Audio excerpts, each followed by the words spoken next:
रूस कालुकालय की ज़ुबोवो ॻोठ चर्च ऑफ दे वर्जन मेरे हिकु वॾी ऊची घंटी टावर सां। मां बेल टावर जे हेठां बीठो आहियां। ही चर्च जो दरवाज़ो आहे। सरनि जे भत अधु ॾे वई आहे। ॿ पासा पासा। साॼी पासो हिकु नंढड़ी तंग कमरे में वञे थो।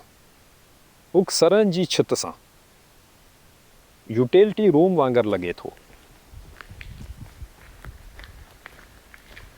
खाॿे पासे खां उती हिकु सरनि जे ॾाकण हुई।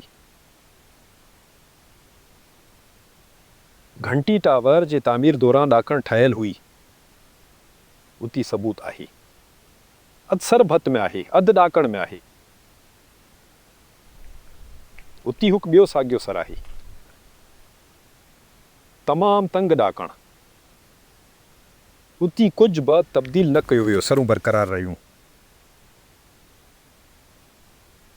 ही ॾाकण हिकु मेमार तरफ़ां ठहियल हुई।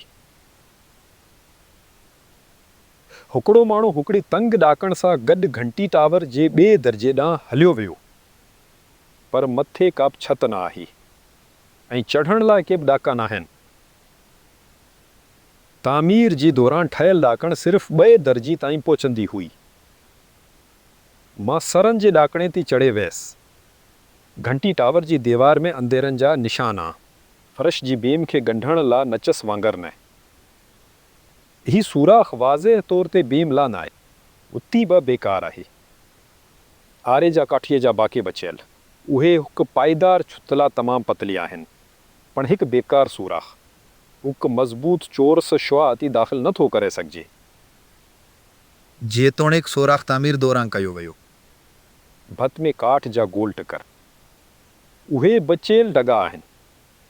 थलो पाईदार शुआ, पर मुख़्तलिफ़ साइज़ ऐं मुख़्तलिफ़ बुलंदीन थी।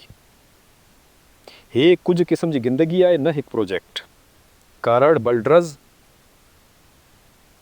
मुख़्तलिफ़ डिघाई ऐं थल्हे जी काठ जे बीम मुख़्तलिफ़ ऊंचाई थी। काठी जी शुआ ते धा जा कलप नज़र अचनि था। हुती हिकु घंटी टंगियल आहे, पर शुआ हिकु ॿी काठ जी शुआ जी भरिसां आहे। ममार हिकु ख़ूबसूरत मंदर जो मनसूबो ठाहियो। हुन हिकु वॾो बेल टावर ठाहियो। ॿिए दर्जी खे ख़िदमत जी ॾाकण फ़राहम कई, पर मूंखे बेल जे बारे में वसारियो। जंहिं बि मेमार खे उहो न ॿुधायो त हुनखे बेल टावर जे चोटी ते घंटी लिटकाइण जी ज़रूरत।